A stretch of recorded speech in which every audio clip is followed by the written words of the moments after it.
Would I have to open up Yes, YouTube to see? we are live. Okay. Hello. Good evening, everyone. Good evening. Welcome to Journey to Bliss. I am Miss Bliss, and we have a very special guest tonight. We have the daughter of Pranu, Kedasar. Welcome so much. Thank you. And this beautiful, wonderful young lady has learned a lot about shadow work. And she's even written a book. We're going to be discussing various things in regards to shadow work, what it is, who should be doing it, and all of these little intricate details. And I want to start off with saying good evening to a lot of the brothers and sisters this evening. Good people exist. Greetings, greetings, everyone. How are you? Dab Investments.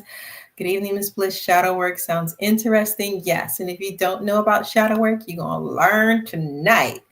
Peace, pretty kitty cat. Yes. Mrs. Tate, how are you guys doing this evening? Sending love. And we are receiving your love and send some abundance while you at it, honey. Looking forward to hearing about this type of work. Yes, yes, yes. How are you, Tea Time and Dolls? Greetings, greetings. So glad to see you here. There's Pranu. How you doing, Pranu? What's up? Good to see you. And we have created another character to protect our hearts. That character is our shadow. I actually call it stranger danger. Oh my God. You know what? I'm gonna leave this comment up. My dear love, Kedasar, please take the opportunity to introduce yourself. Absolutely. First, I just want to say thank you so much, Miss Bliss, for having me on your amazing, wonderful talk show. It is an honor to be here. So thank you for that. Um, my brothers in the building. Hey, Sayak. Hi, Dad. Hi, everybody else. My name is Kedasar. Um, I I'm a student on this journey called life.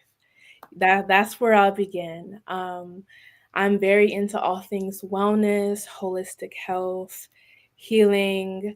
I'm into the movement arts. I'm a certified yoga instructor, cultural arts dancer. I practice like some traditional like West African dance styles. I'm into all types of ways of moving energy throughout the body and just connecting to myself on a deeper level. I've been plant-based my whole life. Um, and yeah, I'm 23 if anyone was curious. And I'm really just passionate about all things healing. I see a really deep need for healing across the world, but especially in the Black community. Um, and yeah, having been born and raised in a predominantly Black neighborhood, I feel that energy even more amplified. So another quick fact, I graduated with my bachelor's of science in psychology from Howard University. And my future goal is to become a therapist to help support the mental health of those who really need it in the Black community and other minority communities. And overall, yes, I just love, love, love the intersection of mental health, spirituality, physical health, and the movement arts, all to facilitate a deeper level of well being. Yes. Wow. What a beautiful introduction. You into the African dancing? Honey, don't get me started. I would love to be out there doing that, doing some of that. Because you have to have a lot of energy to be doing that type of dancing. Absolutely. Please, that's like an exercise within itself. Hmm. Oh yeah, So when you're on the dance floor, you see like piles of sweat in some areas. You gotta like steer clear of it because people, yeah, it's a whole exercise and everything. oh my God. Yes, I can't wait to get back into it. Yes, yes, yes. Look at this. She's a beautiful soul. Welcome, Kadasar. Hispanic community also needs healing. Yes, honey, to be honest with you, all communities. Let's Hmm. just throw them all in the basket together because they all need healing one way, one form or another. Precious Jewel. Yes, fellow Thank psychic medium. Thank you, Precious Jewel. Thank you for being here. Oh my God. Yeah, so I wanted to jump back on this comment that was made earlier where it says we have created another character to protect our hearts. That character is our shadow. And Tea Time and Doll, she actually calls it the stranger danger. So I'm going to let Kedasara take that comment and kind of run with it and see where we can go. Okay, I like that as a jumping point. Yes, tea time and dolls. I highly resonate with that. I think that's a very creative way to put it, and also very honest and true. Um, I think a lot of people don't understand just how closed off their hearts are because of all the things they've experienced in their life. I think a lot of people also don't understand how good life can feel and how much love they're blocking out of their lives simply because their heart is so closed, right?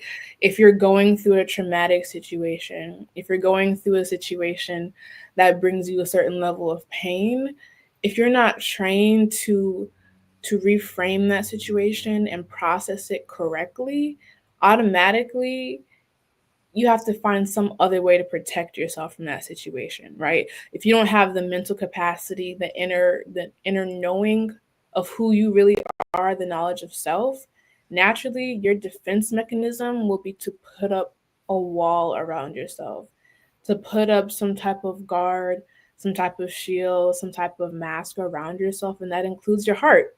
So you're closing off your heart, and it makes sense to do. It's not a bad thing, actually. In the moment, we needed to do that, right? When we were a child, we that's all we had in certain situations. But the Mhm. thing is, when you close up your heart, you're not only blocking out the pain, you're blocking out the pleasure, you're blocking out the love, you're blocking out the joy, you're blocking out all the full spectrum of emotions and the ability to essentially be receptive to life. So I think of the heart as our way of like really being open to receiving life, open to receiving love, right? Open to connecting to God, to the universe, however you call it, but to the infinite love, the infinite existence, right? We need to have an open heart in order to do that. But if we haven't really gone back into our past and unpacked what caused me to put up this shield, how can I heal through this? We'll live a surface level life. We'll live beyond our fullest potential, and we'll essentially be blocked off to experiencing how good life can feel. So Mm. yes, tea time and dolls, long story short, I agree with that, and I think it is a way of protecting our hearts, kind of creating that shadow. Yeah. So, I always tell people all the time, when you hear someone speak about a broken heart, a lot of times people connect that to when you're dating in a relationship. But Hmm. in all honesty, our parents could break our hearts. We could have what we would call a best friend, and our best friends can break our heart. Yeah. So our hearts are broken multiple times in multiple ways, in multiple situations, in so many different levels until the point where you're blocking here, there, and it's completely closed off, and you struggle with obtaining or maintaining friendships, relationships, even on a job with coworkers. And so when you look at everyone's dealing with a broken heart on some level, in some way or some form. So um, shadow work is so important when it comes to heart work. And Kedasar did mention that she did dive in a little bit to the psychedelics. And we all know that psychedelics, a lot of them are heart healers, helping you with healing the heart. And Yeah. they help to open you up to explore those deep emotions that we're all going through, and that trauma that we might be struggling with, the childhood trauma, even the adult trauma. And then, like you said, it doesn't even have to be that heavy, deep trauma, because a lot of us would like to imagine that some of us had the perfect life and we never had any of these type of experiences, but you could be like, 20 years old, and you could witness something traumatic happen to your best friend. Mm-hmm. And that's traumatizing. Yeah. So, oh wait, we got some comments here. Absolutely, sister. We cause more of a determined keeping the walls up because we are disconnecting with our authenticity and spirit. Yes, honey. Yes, keep the walls up, right? Protect ourselves. It causes all types of triggers and separates us from each other. Oh, the triggers. Hi, Cynthia. How are you? Absolutely. My friends and family were the ones to break my heart. It's oof, it's equally, if not more, devastating when you get it from the people who are closest to you. Because why is that? Because we expect more of them, right?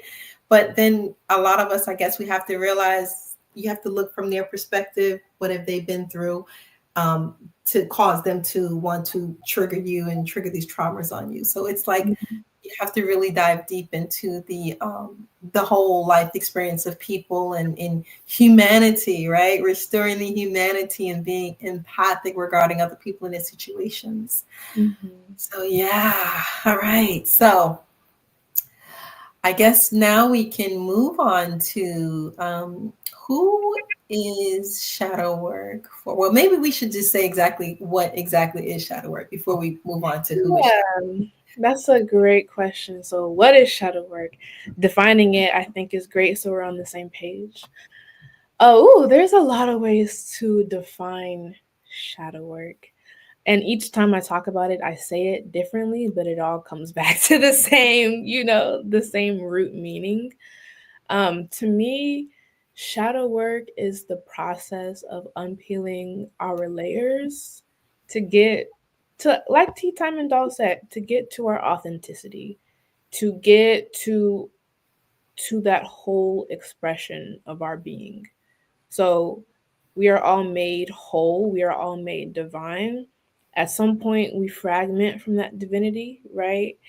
I think shadow work is a process of releasing pain so we can make room for our fullness, so we can make room for all the goodness in life. So release so you can receive. Let go of falsehoods and realign with truth, right? Because in order to be separated from yourself, there's something not truthful going on. So we have to let go of the pain, which is synonymous with falsehood, because the pain only happened because we didn't truly understand who we were. We didn't truly understand that we are boundless, we are limitless, we are divine, we are whole, we are peace in and of itself. So we, in those moments of pain, in those moments of fragmentation, we wound up absorbing a false perception that their actions toward me define who I am. Their actions toward me mean that I'm unworthy. Their actions toward me, or this situation, this circumstance, I'm going through it because I'm less than. I'm going through it because, there's something wrong with me. And that's, as a child, a lot of us, as a child, adolescent, and adults, right? A lot of us take in these beliefs subconsciously. We're not overtly thinking, oh, this person did XYZ because I'm unworthy. Our heart feels that way. Our heart feels like if this person cared about me, if I was worthy of being cared about more so, then this person would behave this way. If I was worthy of this treatment, I would have got it. So the process of shadow work is detaching your worth from external things and returning to your inner worth of wholeness, knowing that whatever happens around you, you no longer have to derive meaning of yourself from those things. You can now go through life experiencing anything, experiencing, whatever chaotic situations, relational issues. And no, it's like, no, it's not gonna be perfect, right? You can still go through issues, but at least now this situation isn't happening. This has nothing to do with who I am. This is actually a reflection. I'm a reflection of them. I'm reflecting this person to themselves. Of course, we take accountability for our actions always, right? But at the end of the day, they are behaving in a certain way because of who they are, not them, or who they believe they are, right? Because we're all divine, we're all whole. And even those who hurt us in our early childhood or at any part of their life, our life, they only did that because they were also operating outside of their wholeness. They only did that because they didn't truly know who they were, so they perpetuated that same lack of knowledge of self. So shadow work is a process of releasing these lies essentially that we absorbed about ourselves.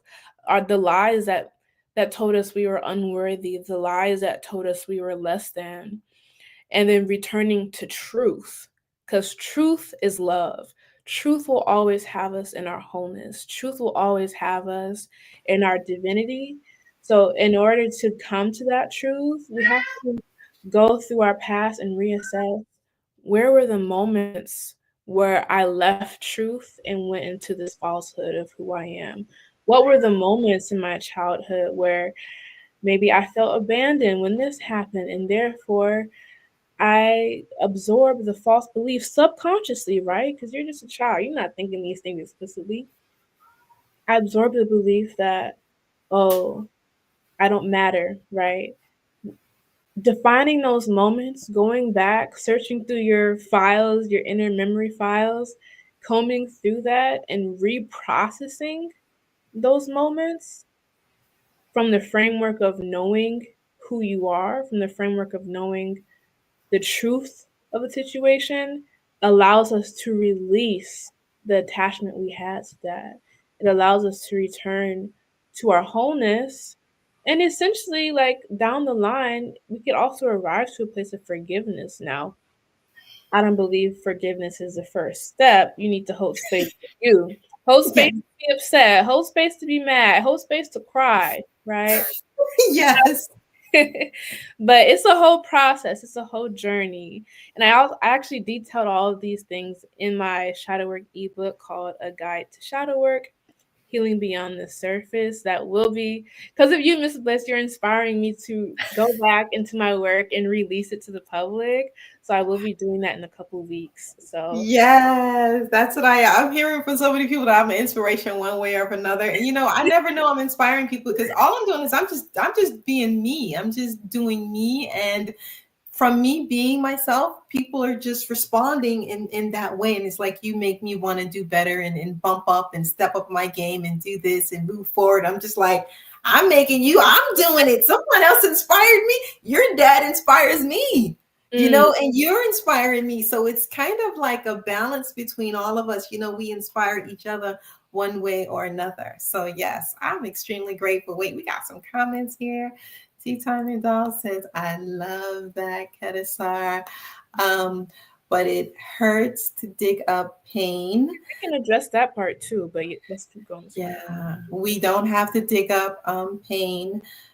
Pretty, that's from a comment. And we can transmute without bringing up old wounds. Oh, child, those old wounds. And a lot of people, this is why a lot of people really don't want to address shadow work, because of the pain, and they're fearful of that. Who wants to, I guess, remember or relive some of those things? So there's a way that you can do it. What a word. Detaching words from external happenings. Yes, exactly. And yes, we are all ready. Love and peace is already within us. Yes, exactly. So you wanted to speak a little bit about pain? Yeah. Okay. Yeah, and I think I'm really glad we got this comment because it's important to do this the right way. It's so important to do this the right way. You don't want to be you don't want to have an old dusty room, right? And then go shake up the pillows, do this to the covers, wipe the dirt and wipe the dust into the air and just sit there and like breathe it all in. But at the same time, we can't get the dust up without getting the dust up a little bit, right? So if you're going to do that, you need to have a way to clean it up right away. Otherwise, it'll be unhealthy for you. It'll be causing you the same pain it caused you initially. So I think part of where people go wrong in the process of shadow work is they they don't know they don't know how to reframe the situations, right? So someone down the line told them, "Oh, just go relive your past experiences and refeel all the pain, and that's how you heal." And no, it's true, we have to feel to heal, but there's a way to do it. It's doing it from the perspective of being led with truth. I mean, shadow work honestly is a process of truth, coming into truth, reintegrating to truth. Truth is wholeness, truth is love. But in order to reintegrate into that, you have to shine a light. Truth is also awareness. So this topic goes kind of deep, but at the surface, it's pretty simple. Truth is awareness. You're aware of your consciousness is synonymous with truth, essentially, the wholeness of existence. And when you're doing shadow work, it's like you have these shadows, these dark parts of yourself you set to the side because it was painful. Shadow work is bringing your awareness back there. It's not living in it, but it's bringing it back there, shining the light on it, because if you don't shine a light on it, it's going to be behind you, but it's still influencing everything you do. It's moving you like a little puppet sometimes. Like, Mhm. genuinely, it's making us reactive, it's making us less aware of ourselves in certain situations because there's such a strong pull of it. So no matter what you do, it's going to be in your life. It's going to just be operating from the shadows. But the point of shadow work, take it from behind your back. Turn the light on, the light being your awareness. Shine the light on it, look at it, and see it for what it is. See it for the falsehood of what it is. This isn't true. Like, no, I know I am so whole. I know I am so divine. I am so full of love.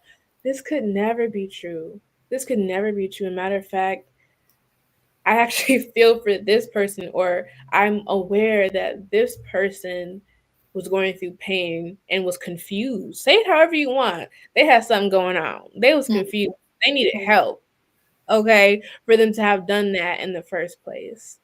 So it's like kind of like you're like, I'm a whole. I'm divine, right? I'm shining light on these moments where I thought I wasn't. I'm kind of like returning it to sender.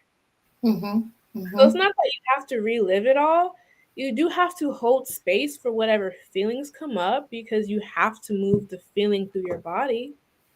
But essentially, you're just letting it flow through you and out of you.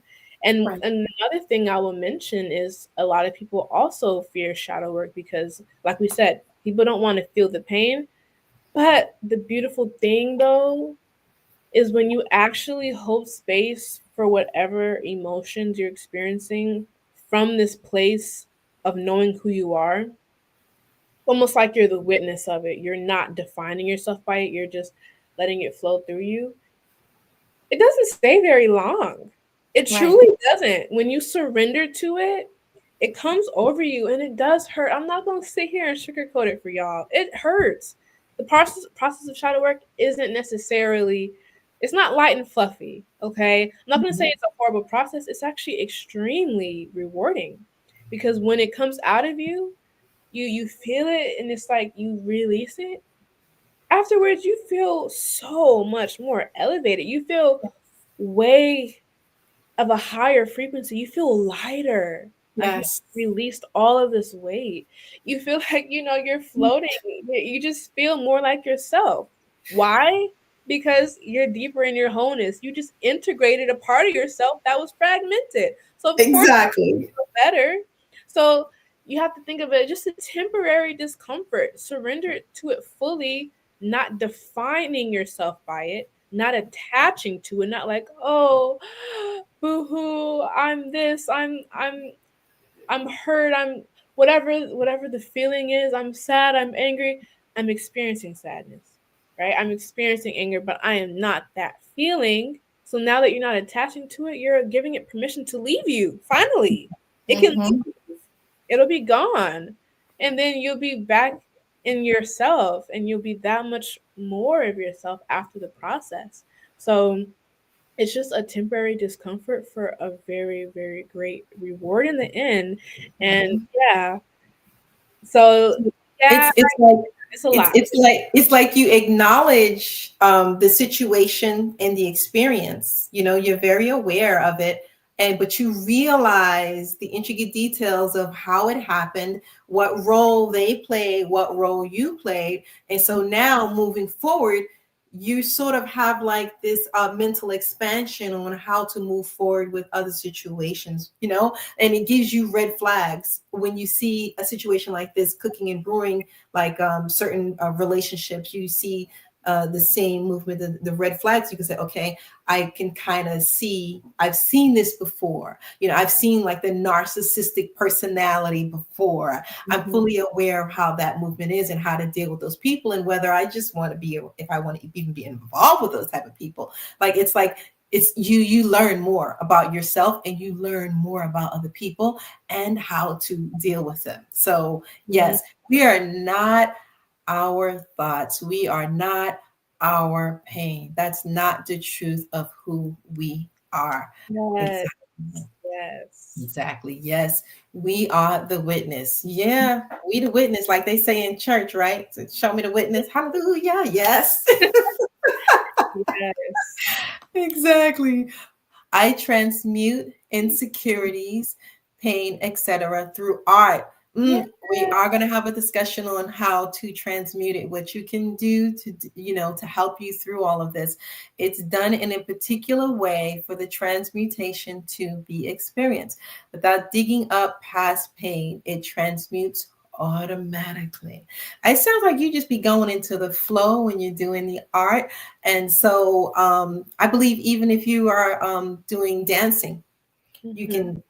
can, transmute a lot of that pain into, like, because dancing is a form of art, Absolutely. Yes. So yeah, we can discuss how you would work through that. What are some of the things you can do? There is a piece from her book that she would like to read. Let me know when you're ready to which one you want to do first. Which segue? Because it's like we could keep going farther and farther. Yes. But I would also like to address the art. So let's read the excerpt because it's You want to still, read the excerpt? Okay. yeah, it's kind of still All right. opening. Then we can get to Yes. the art piece because Here I we know go, guys. about that one. There you go. Yes. So this is a short excerpt from my ebook, A Guide to Shadow Work: Healing Beyond the Surface. This is to address the question, why is it needed? Why is shadow work needed? All right. Shadow work is necessary to ascend on your soul journey and live a spiritually, mentally, and physically healthy life. This process of deep inner healing is needed to take the truths of your divine nature beyond an intellectual level to the level of embodiment in your every cell. Shadow work is essential to go beyond a surface level existence to an enriched, enhanced quality of life that's in alignment with your highest version and possibility. In order to release deep pain and trauma, we must address the deeper, darker parts of ourselves. We must address our shadows. Oh, it looks like you're muted.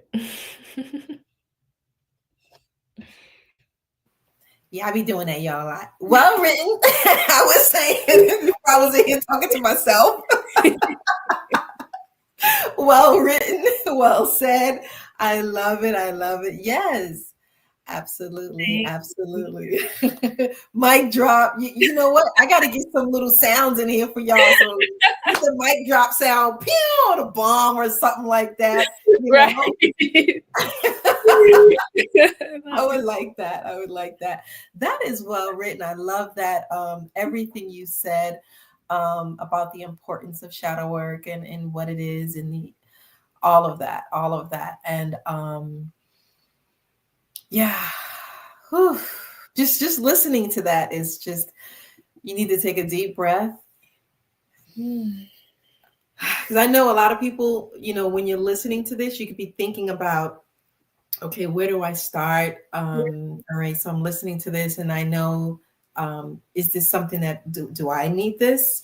Like we said earlier, everyone has experienced some type of trauma or drama or negative, something negative that they saw, and they've kind of latched onto that. Some people even carry that with them. You see something happen, or maybe you're not even there as a witness. Maybe something happened to your best friend. She comes, she tells you the story, and now you're paranoid based off of her Mhm. experience. Or Yeah. you see something in the movie, you see something on the news, and so you carry that trauma. Oh my God, they're after me, they're going to get me, or whatever that may be. So we have to address that. Why are you fearful of an experience that someone else had, or an experience that you saw on the news, and it could never happen, but you live your life constantly thinking that it could happen? Mhm. So yeah, let's address something like that. Like, how would people address that? Yeah, like kind of where to begin is what I'm hearing. Yes. Like, where do you start? Yeah, I feel like everybody is different and everybody's journeys look different. And the interesting thing about shadow work is it can really be tailored to you, and what you like. So, this is a great dual segue because Tea Time and Dolls mentioned art. There's a lot of different ways you can practice shadow work, but what I would recommend for people just really getting started is kind of what you hear a little bit more often, which is journaling. I'm a huge advocate for journaling. Basically, expressing yourself through written word or verbally. Say you could have a voice note, right? I've tried that too. I like it.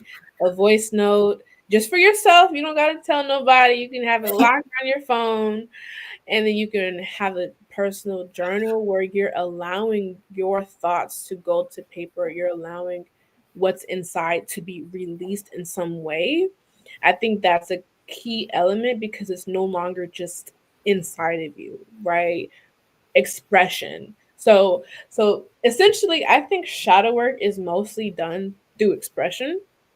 That's why art is a great way to do shadow work, but I like to start on a basic level when it comes to beginning with it and just keep it simple. Do a voice note. Say how you feel. Unpack your day. Analyze maybe, okay, this is how I felt when this happened. What really triggered that for me? Because it wasn't truly just this situation, right? It's usually 9 times out of 10 something deeper that triggered you to feel a certain way when that person looked at you that way, or when you saw some imagery that reminded you of something in the past that was traumatic, when you smelled something, right? That Yes. is associated with something scary or something painful. So really starting to get more intimate with how you feel, I feel is one of the best ways to start shadow work because it's all about how you feel. It's all about healing the feeling that happened to begin with. But you can't heal the feeling if you're not aware of how you feel.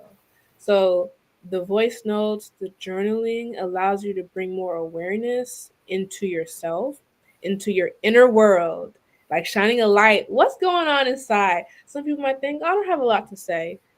Trust me, there is a lot inside waiting to be expressed, waiting to be put on the mic. And if you really don't know what to say or what to write when you sit down in a private space with yourself, you can start with journaling prompts. Just asking yourself, how do I feel? How was my day? Or if you want to get a little deeper, what's one thing I haven't forgiven myself about? What's one thing I haven't forgiven a family member about? Or what's an emotion that I want to feel, but I oftentimes don't? Or what's something that I want to express but feel like I can't? What's a blockage that I feel like I'm having in my life? Where do I want to be? Different questions to help you get a little deeper and help guide you into the process of shining your light on your inner world. Once you do that, you can become more acquainted with how you feel. And then once you become more acquainted with how you feel, you can start to peel back more and more layers. Okay, first step was just sitting with self. Check. Second step, how do I feel? Self, how are you feeling today? Like, how did this, when this happened today, how did that make me feel? When that person interacted with me in this way, what did that bring up for me? Really sit with it. One thing that I did when I first started and still do sometimes is bring out the wheel of emotions. So Mm. it's like this wheel that shows you quote unquote positive emotions and like uncomfortable emotions essentially, and gives you the words for emotions. I'm gonna pull it up right now as I'm talking because there's Yes. so many emotions that Emotions that everybody's usually stuck on the same emotions all the time, but sometimes you could be experiencing emotion and you may not recognize that emotion, and you may think it's another type of emotion. So everybody's always talking about anger, you mm, know, mhm. but it could be confused with something else, right? So journaling can be a powerful tool because, unlike sharing with certain humans, it doesn't criticize or judge. You can be yourself in journaling.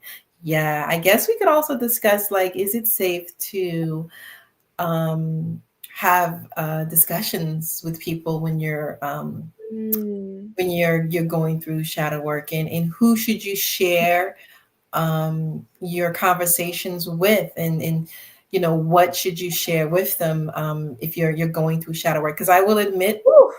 especially a lot of people who are taking psychedelics, psychedelics opens you up, and sometimes you just bust out. You just saying it. You just like, doggone it, you that atheist, Mhm. and so it's like you're so open, you're just ready to just say whatever. You got to breathe through it, you got to work through it. And so it's no, I would not say personally. I let Kedisar say if she wants to, but I would not say it's something for you to be saying everything to everyone. I Mhm. think certain things are for certain people, and things need to be addressed a certain way, because you got to realize, like she said earlier, people are doing this because of things that happened to them and their trauma, and your response could actually trigger them into more trauma. So it's like the whole energies are all back and forth and swirling. Yeah. Oh man. I think it's a good point to bring up because it's like you gotta also understand when you're doing shadow work, you're really in a vulnerable place. You're in a vulnerable place and you don't want to share that with someone who can't hold that space. Like I know I've made that mistake before and it's extremely painful. Especially if Yes. you're expecting someone to respond in a certain way and they don't, and you just let it all out. Ooh, it's ooh. That all goes to hell in a hand. Have you ever like planned out, like what you're gonna say, and then you decide how it's gonna go, how they're gonna respond, and they don't respond that way, and you're like, next thing you Like, know, oh, it's like this whole tornado of shit being thrown around. You're like, what? And you're walking at the end. You're walking out like, what? What happened? What? That did not I go don't the way recommend that it. I Yeah. That's why I just don't recommend it. I mean, I only recommend sharing space like that with really, really trusted individuals that you really know, like you're confident will hold space for you. And the crazy thing though is I still don't recommend it on that on top of that because there's people in your life who might really have held space for you in the past, who are truly compassionate and caring. They love you to pieces, but they might not be at a place in their life where they can fully hold space for that. They might not have met themselves deep enough to hold space. Now, I'm not saying never share with anybody, definitely not, but you really have to find like minds when you're I think, on the process of shadow work. And I think shadow work is also a very in my perspective, solitary process because you're getting reacquainted with yourself. You're getting intimate with yourself. So while it's amazing to have that outside support, you want to first start to strengthen your inner foundation, right? You want to create a little bit more self-confidence or stability in yourself. So yeah, I think that's what I'd have to say about it. Yes, yes, yes, yes. Absolutely, absolutely. So besides art and dancing, other and journaling, there's also yoga. Hmm. What helped me doing shadow work was meditation and breath work. Yes, yes. Yes, yes. When you're doing shadow work, there are options where you can do something that's calming, but you can also do things that are energized. You Yeah, know, it's like she said, it's catered to you. What's going to help you work through all of these things that you're going through? So is that something calming, or is that listening to music, or maybe you're creating music, maybe you're a songwriter, maybe you're a singer, maybe you're a performer, maybe you are a dancer, maybe you're an artist. So like which one of those things are going to help you transition and transmute all of that energy into something, powerful, right. for you, for that expression, you know? So that's so important. Mhm. Yeah, yeah. So I want to say, so some of the people who are elderly who saw this title, and they said to me that because they are older, they do not need shadow work because Mm. they basically live their life. And so shadow work is more for younger people who don't know what they're doing or where they're going. And because these people are in their 50s and 60s, they kind of don't need to learn from the past because they know where they're going, they know where they've been, they know what they're doing. And so they're not traumatized from anything. So, would you say shadow work? Peace, peace, peace. How Hi, are you, Cynthia? Judson. My Would little. you say Mhm. shadow work has an age group attached to it? Yes, absolutely. People ages 13 to 42. They're the ones who should be doing shadow work. That's the cutoff. No, no. Shadow work, as I told you earlier, anyone who is breathing, okay, if you can open your eyes and blink, and you have the cognitive, intellectual capacity, right? Then you can do shadow work. Absolutely everybody can do shadow work. Oh, hi mom. Everybody can do shadow work. There's no cutoff time because as long as you're living, there's always more life to experience. Just because you hit a certain age doesn't mean you've all of a sudden cut off from your ability to experience life and to experience joy. It doesn't mean all of a sudden the endless wondrous possibilities of life close off to you. Matter of fact, I hear some people say their life only started when they entered their 40s and 50s. They're like, wow, I feel like I've been reborn. I feel like I'm in my 20s again. They're like, I don't know what I was doing the other part of my life. Now I'm really living, right? So Yes. I think that's a perfect time to start. There's no wrong time to start. Wherever you are, that is where you're meant to be. So it's never too late. It's never too soon either, right? So do it when you become aware that you have an interest in doing it. And one thing that I will say, I don't know where I heard this from, but it was right before I had entered, I call it my first like spiritual awakening several years back. And someone said this and it just resonated so deep. They said, I think it was a yogi or something. We don't know how good our bodies are supposed to feel. Mm.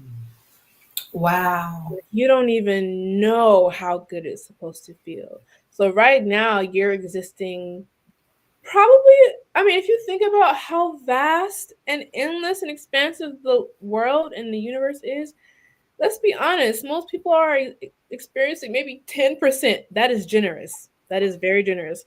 10% or less of life, right? A surface level, if you will. You might think you've had good moments, and that could be completely true. You've had joy in your life, you've had good times, right? But what if that's just scratching the surface? What if it can get so much better? what if it can become so great you can't even imagine? What if you can go from a place of just neutrality, like, oh, I'm fine. Like if you're being asked how you're doing and you're just like, oh, I'm fine, and it's not like, oh, I'm great. This happened. This, oh, then there's more work you can do, right? Wait, hold on, Kedisara. I will be honest with you. You already know in our community, you see someone, they walk into the office or they walk into the house and you're like, how are you doing? They're like, oh, I'm so wonderful. Man, life is good. People are gonna be like, what the hell is going on? And if you walk in, you go, yeah, I'm good. They don't even ask you, like, okay, you seem a little down. They're like, yeah, okay, that's normal. It's the But norm. don't be enthusiastic or jolly or ecstatic or excited because you're like, oh my God, life is so beautiful. Just because I woke up this morning. Oh, child, I feel so good. You know, they'd be like, what in the world is wrong with her? We should respond that way more often. We should, Mm-hmm. We should and we should congratulate each other when we feel that way, because I see someone respond that way. I'm like, shit, yeah, I feel it. Oh yes, life is great. And I don't care what happened, because you woke up this morning. Mm-hmm. You were able to take a bath. You have a place to stay. You had something to eat. You know, we always sometimes look at, the negative things that happen to us. And it's just the little things. You're breathing. You know how many people don't have a place to stay, don't have a job, didn't wake up this morning. You should be ecstatic over that, grateful. We have normalized misery, honey. We have normalized misery. And yeah, what type of shadow work is required when you're willing to I guess say that this is normal, like to that level, when you can be in a room full of people who everyone feels like the person who's really happy. Have you ever seen anyone who seems like they're really happy all the time? Mm-hmm. And they're just like, what the hell? Almost to the point where some people want to make them unhappy.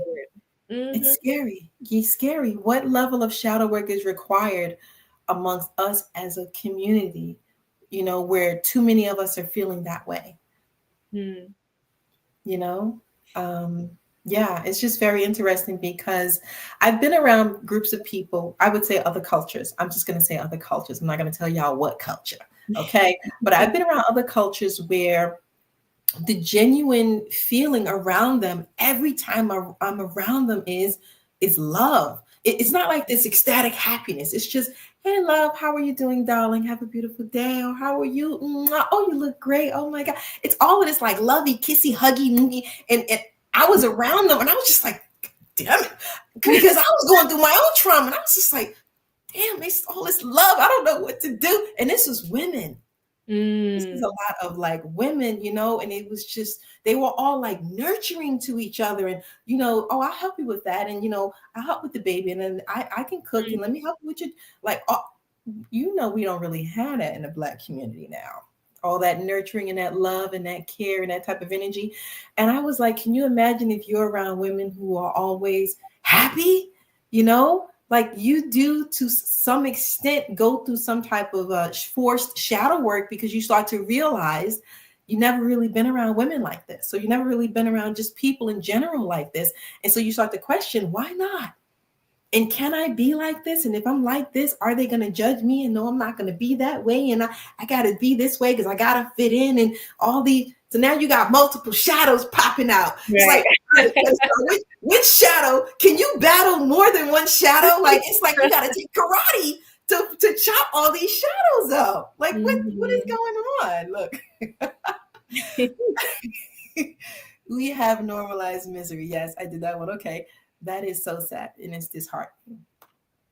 Love is my tribe. Point me in that direction. Yes. So, okay, so I got a question. So when it comes to shadow work, it's levels to it. Can people experience multiple things going on, say, in one day? Multiple situations where they just feel like they're just breaking down in this shadow work, because they may be thinking, oh, I'm dealing with shadow work when it comes to love. But then all of a sudden they're breaking down when it comes to something else in another area and something else in another area. So how do they, I guess, can they compartmentalize this, or is it just overall just shadow work? What do you suggest? That's a good question. The good thing about shadow work is it all leads us back to the same truth, right? So I'll keep going back to this because it can get deep, but it's still simple. Simple don't always mean easy, but it's pretty simple, which meaning that we are whole. That is our divine nature. We are made in the image of love. We are love, which means we're whole. So no matter what area you're, deconstructing, unpacking, if you let that be your anchor, return to that, that is where everything will be like reintegrated into. That's the wholeness that you are like integrating all of these fragmented parts of yourself back into. So if you're healing your broken heart when this happened, you're bringing it back into love. You're purifying it back into love, back into your wholeness. Or you have deep jealousy because you feel like you're not good enough, right? Bring it back into love, bring it back into wholeness, bring it back into healing. If you have almost like a hate for a certain type of situation or individual, bring it back into love, bring it back into love, and release those energies that don't serve you, right? So, I don't recommend like doing too much at once, but I will say let your spirit be your guide. And the deeper you get in the process, the more you'll realize like it'll just be placed on your heart to whatever your medium is, to journal about something or to speak about something or to dance or to do some level of expression. And then you'll just be taken somewhere on some type of journey where you expressing you. I sing sometimes. I've cried while singing, like very, not just oh, see you ladies, oh, not no songs like that. The deep songs, right? The just I don't know if y'all heard of Chantress Seba or Seba, but different like songs that address the depths of yourself, right? Yes, You'll know yes. what that is for you. Everyone is different. But I just say it to say any medium of expression, if you're letting your spirit guide you, you'll naturally be drawn to do something and to release, to essentially go through a little healing journey in that moment of release and expression and of getting deeper into your wholeness and like activating your voice, activating that expressiveness, right? So I'd say, it's great to let your spirit guide you, but don't feel like you need to dive into so many things at once because, Right. you know, there's no rush. Exactly. You got all the time in the world, ladies and gentlemen. And I want to say, for me, music is healing. And I use different types of music to heal. Sometimes I might want energized music, and sometimes I want like that love music. I do entertain a lot of love music, y'all. I'm gonna just be honest with you. But sometimes, different music, and I listen to music from different cultures, different variables. And yes, sometimes these, when you listen to the words of these songs, and even this is a form of sound healing, Mhm. it triggers things within you and it causes you to release. When you are crying, or some people are talking to themselves during the songs or screaming to themselves, some people need to break a plate or whatever. All of this is a release of some type of energy. And so, you store a lot of emotions in your tear ducts here. And so a lot of times when we take the rape medicine, you'll see the first thing that responds is the tearing of the eyes. This is where we're releasing a lot of this pain and this trauma and this energy, and these emotions are coming out. And crying is a form of release. I know a lot of men who don't want to cry, but honey, I love a man who can give me a good cry. I'll be like, baby, let's cry together. So crying Um, is okay for everyone. That's why babies are always crying, y'all. They letting it out. They screaming and mm, crying and letting it out. Yes, yes, yes. Wait, we got a question here. I'm gonna come back. I'm gonna go to this comment. The basic practice of alchemy helps with shadow work also. Yes, the It is basic, alchemy. That's it what it is is. transmutation, right? Exactly. Yes, honey. Yes, yes. We got a question here.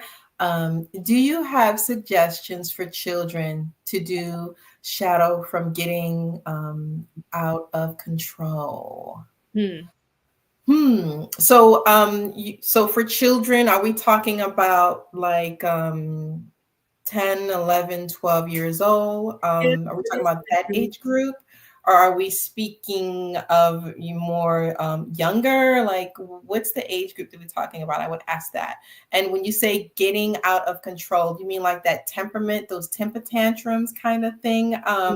Because I guess you could say a lot of things that's happening to children, they respond to things that's happening at home, but they also respond to things that are happening at school.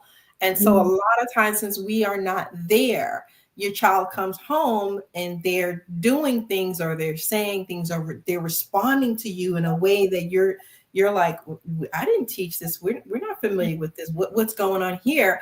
And so that goes back to the school. And so that's why I asked, like, what is the age group that we're talking about? Are we talking about high school, more like teenagers?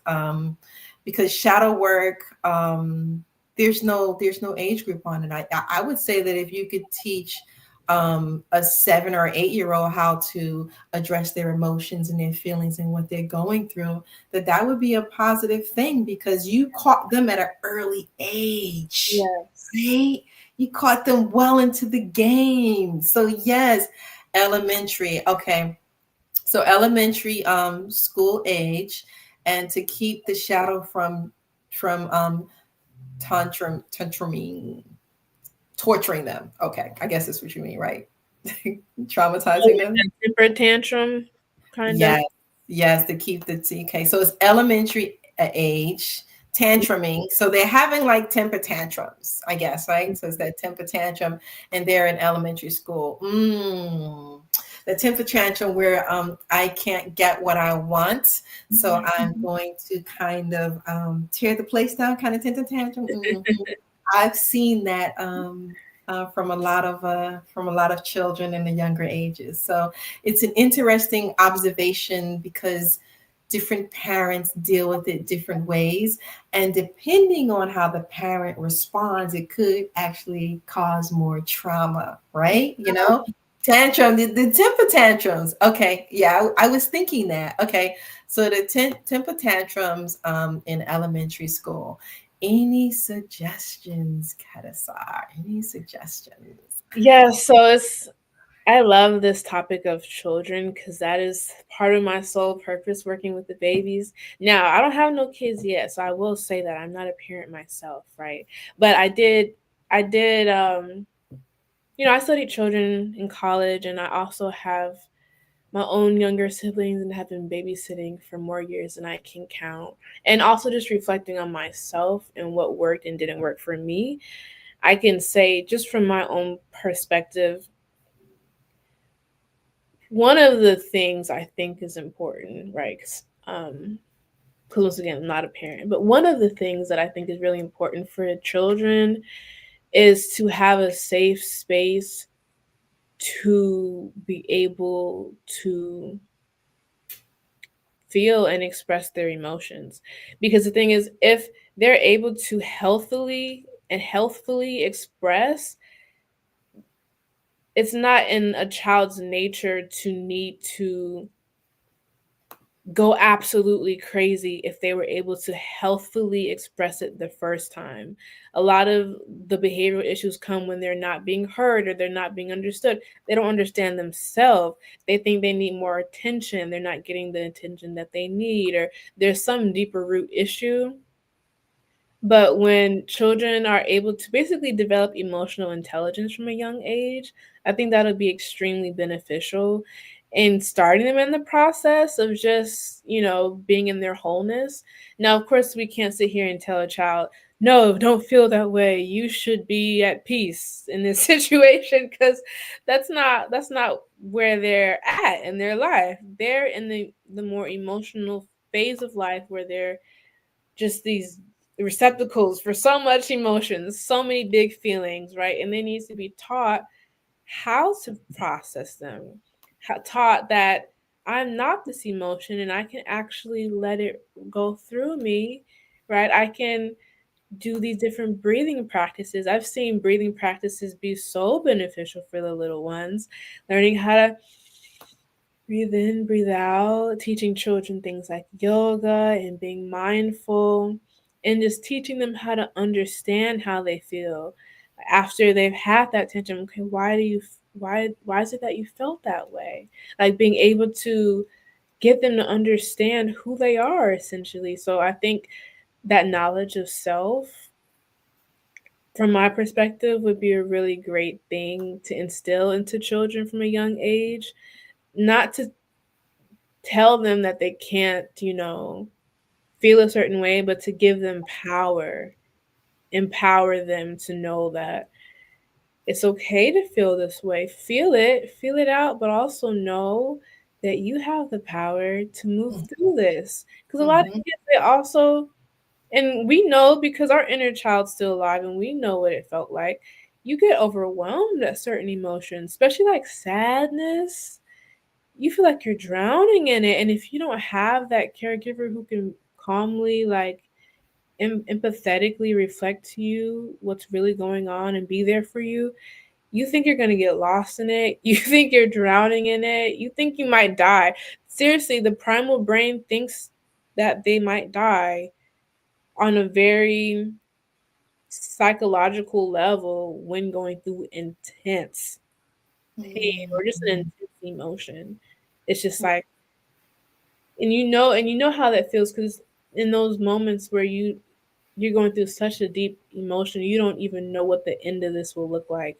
You don't know what will life look like when I'm done feeling this way.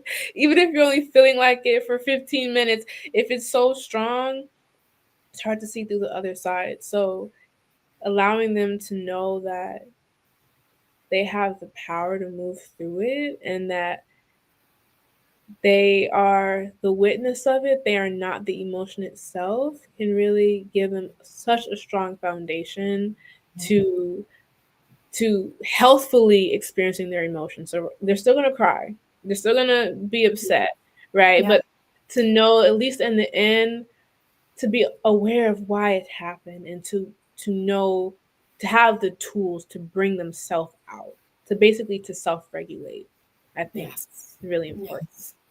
It's so interesting that you mentioned power, because a lot of times children from the beginning, when we start to discipline them and speak to them in a certain way, somehow we begin to make them feel like they are powerless because we are the bigger person, we are the more stronger person, we are the person who is taking care of them, and so they do sort of feel powerless and they sort of bow down and humble.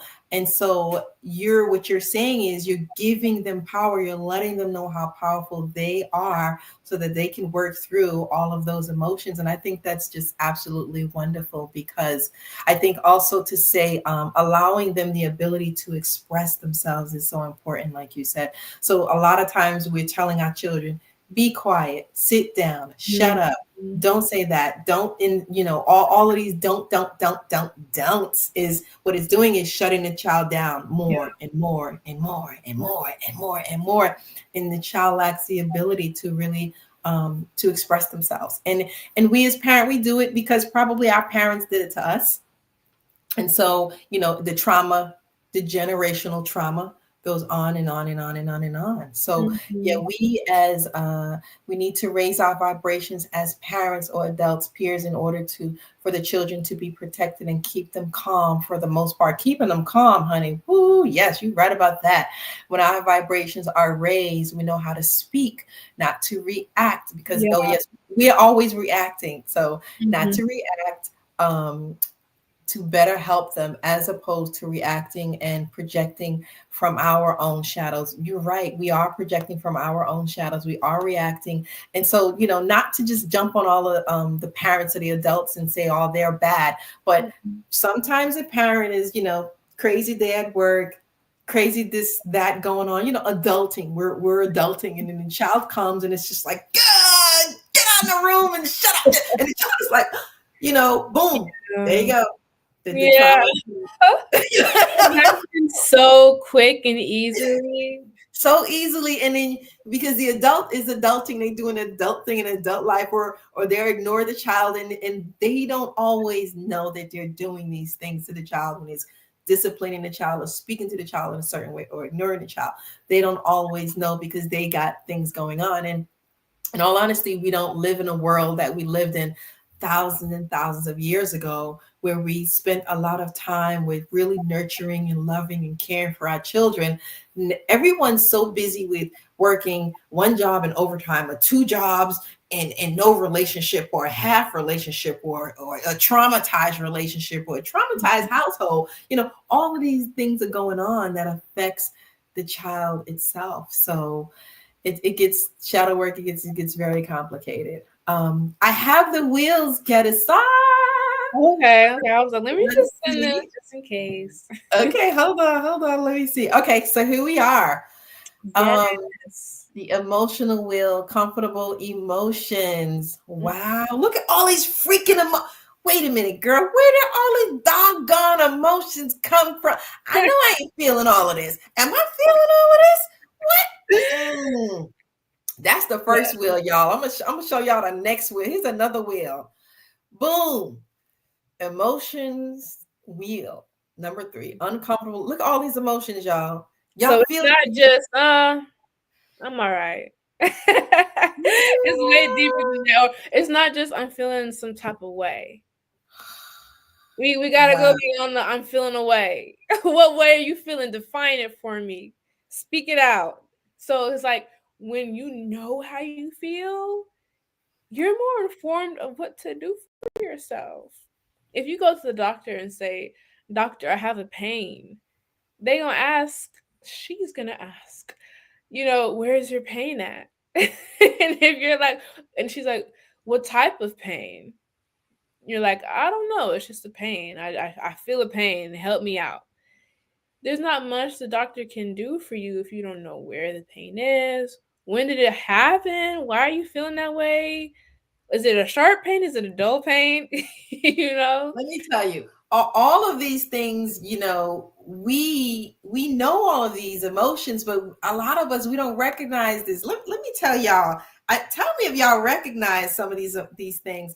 Insecure, perturbed, bewildered, intimidated, confused, inadequate, threatened, helpless, disrespected, worried, what else? Sad, disliked, alone, angry, embarrassed, and it's levels to it. So the wheel, as you go in, on the outside you see more, then you see less, then you go in and you see less emotions. But all of these are all around: mocked, violated, outraged, let down, betrayed, resentful, jealous, annoyed, infuriated, hostile, withdrawn, detached, isolated, forlorn, deserted, forsaken, vulnerable, exposed, rejected, sickened. Oh my God, y'all. I don't know. I think I done been through all of these emotions last week. I mean, come I probably couldn't name them all. So what I did was I just pulled them all up and put them all in the same bag. Okay, right. you guys know. I'm angry. I'm mad. Exactly. Oh my goodness. I love that. I love that wheel. Yes, I'm gonna use that moving forward. So you actually use this wheel to help you like diagnose yourself. Essentially, yes. There was a point in my life, actually not too long ago, maybe like close to 2 years ago, I embarked. Now I've had several self-love journeys. The self-love journey never ends, but I've had different, phases of the journey, different levels of depth in the journey. And at this one point, I wanted to really deepen intimacy with self, right? My awareness of myself. And I was actually inspired by a friend who was telling me one day, she's a little bit older than me. She was telling me how much she loves herself. she was saying, wow, like I'm at a point in my life that I am so about me. I love me so much. She was saying in a very arrogant way, just how deep her love is for herself.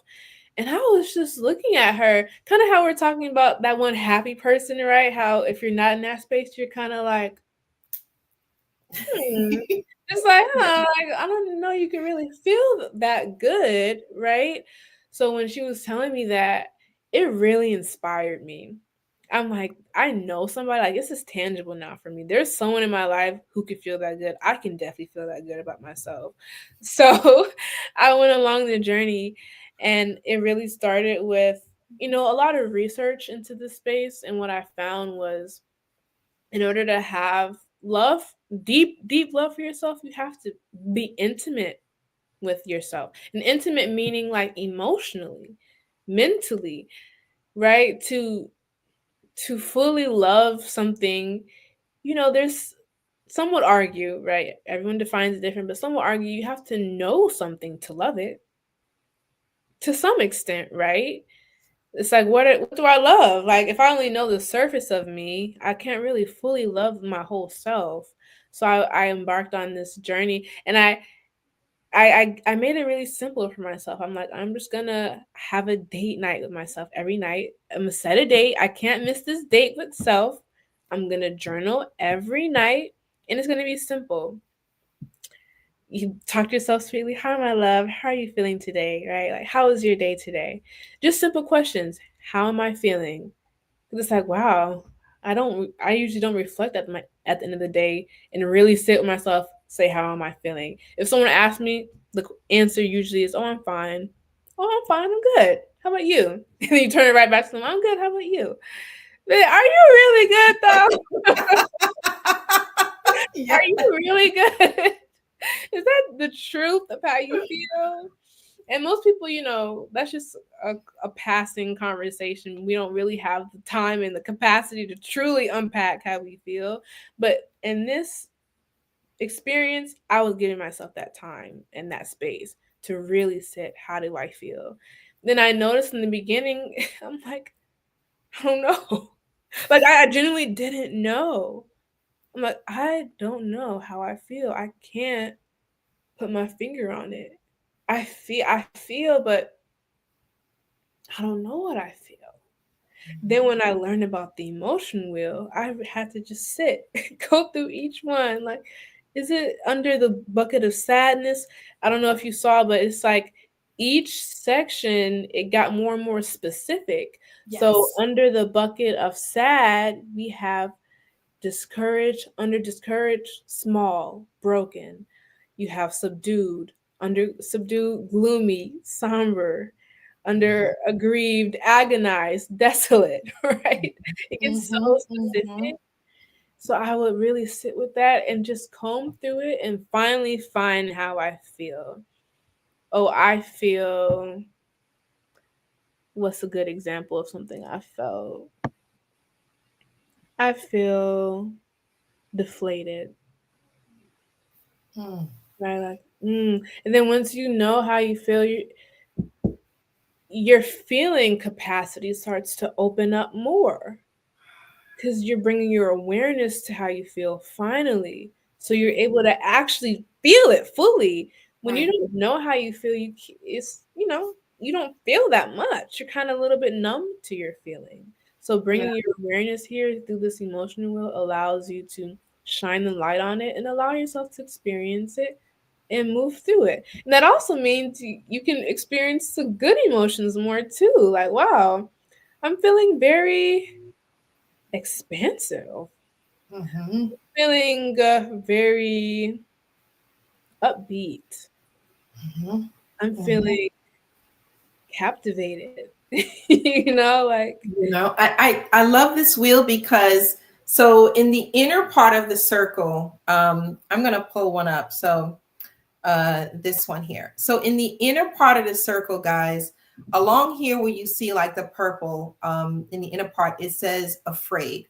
So if you can recognize that, okay, how do I feel? I feel afraid. And then you can go further to this part of the circle to the next level.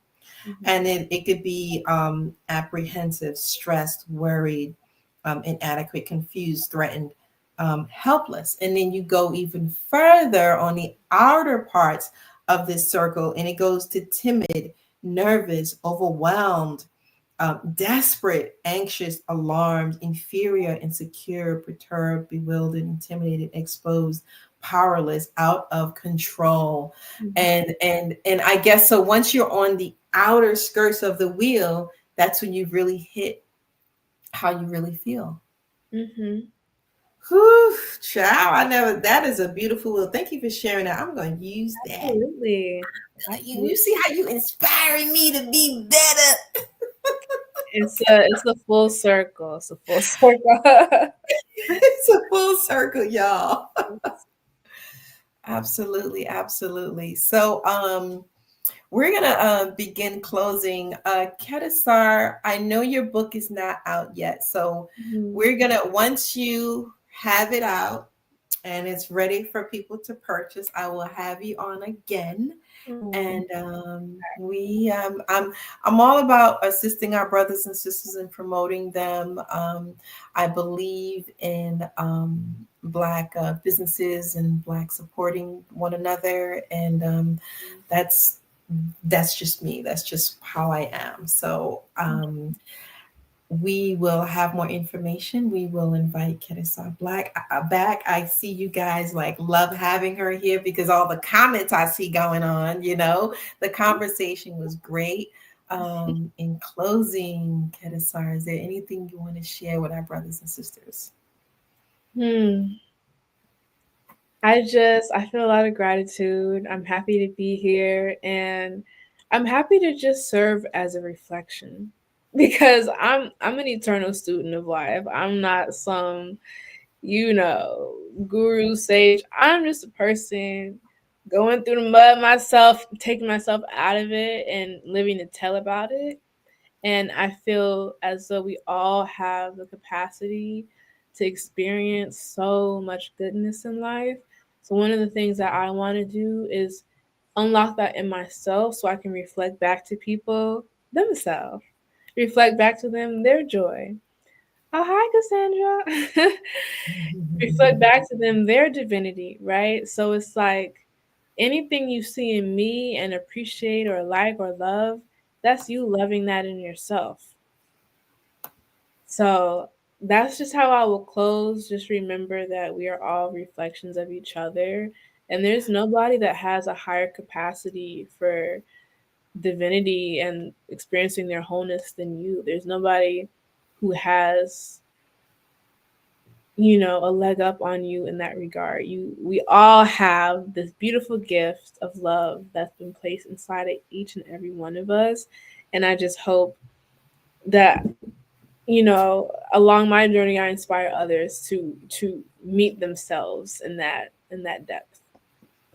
Yes, well, I will be the first one to say that you inspired me, and I'm pretty sure you're inspiring your dad because he's already told me that. So, both of us, and we're not too mature or of an older age to say that someone younger is inspiring us because we can all learn from each other, no matter what the age is. So, thank you, Kedisar. Yes, beautiful sisters. Thank you, Cynthia. Thank you, Kedisar, for sharing this with us tonight. And I look forward to you dropping your book, and girl, for you dropping your next book, because I already see you dropping another one. She gonna be like, the pressure. No pressure at all, my love. No pressure at all. You're a beautiful soul. I'm grateful and thankful for you coming on. Yes, thank you, ladies. I love the support. We love the support. Mwah. I want to bid you our farewell. Have a beautiful night, and see y'all later. Peace. Nice.